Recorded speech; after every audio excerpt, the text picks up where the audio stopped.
Selamat datang di channel kami, Jendela Dunia. Untuk kesempatan kali ini, kita akan membahas tanaman bunga pukul 8. Tanaman ini populer, sering disebut di Indonesia itu bunga pukul 8. Kebetulan di tempat kami ini, bunga ini tumbuh liar.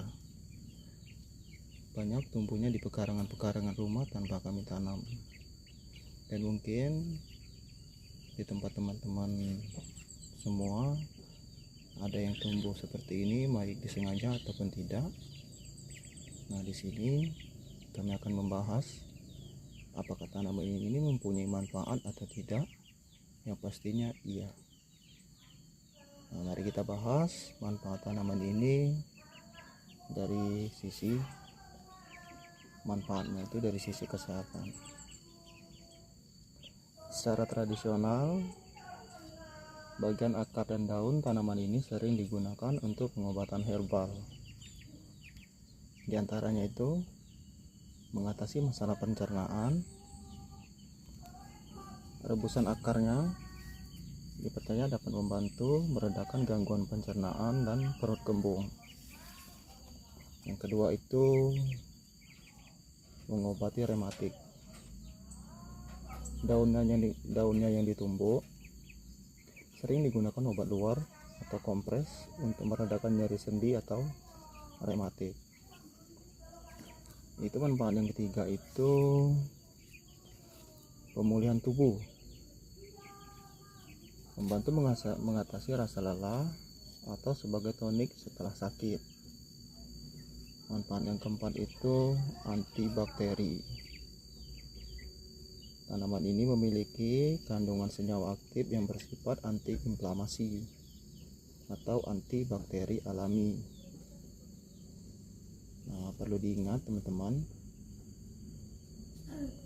catatannya itu, dan yang perlu diingat kalau ingin menggunakan tanaman ini, sebaiknya konsultasi dulu dengan ahli kesehatan sebelum mengonsumsinya sebagai obat herbal untuk memastikan dosis yang aman. Setelah kita mengetahui fungsi atau manfaatnya untuk kesehatan, sekarang kita bahas itu manfaatnya untuk lingkungan hidup, lingkungan di sekitar kita. Biar kita tahu apa sih manfaatnya ini kalau untuk lingkungan kita.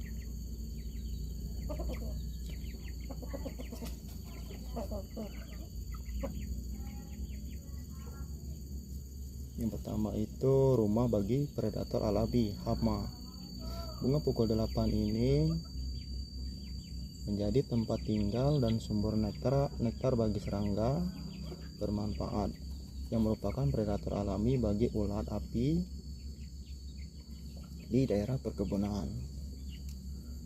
Yang kedua itu manfaat bagi lingkungan itu yang pastinya itu tanaman hias pembatas. Karena pertumbuhannya yang rimbun cepat, tanaman ini sering digunakan sebagai tanaman pembatas jalan atau penutup tanah untuk mencegah erosi kecil. Manfaat yang ketiga itu mendukung penyerbukan.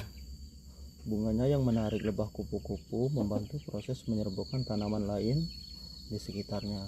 Nah, di sini maksudnya itu bunganya yang menarik ini menjadi daya tarik untuk kupu-kupu atau lebah-lebah yang berfungsi untuk menyerbukan tanaman jika ada tanaman-tanaman kita itu seperti mangga, jambu, atau bahkan alpukat. Nah, fungsinya ini untuk daya tarik untuk serangga-serangga penyerbuk tanaman.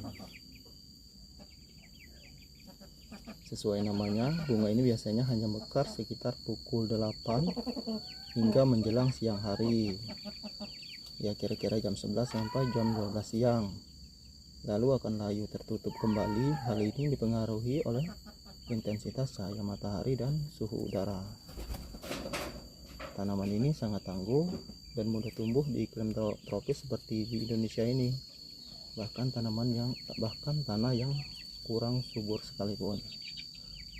Nah, teman-teman, mungkin itu saja informasi yang dapat kami sampaikan tentang tanaman ini serta manfaatnya. Semoga bermanfaat. Jangan lupa dukung kami, berikan subscribe dan like-nya. Jika terdapat pertanyaan, tulislah di kolom komentar. Oke, terima kasih.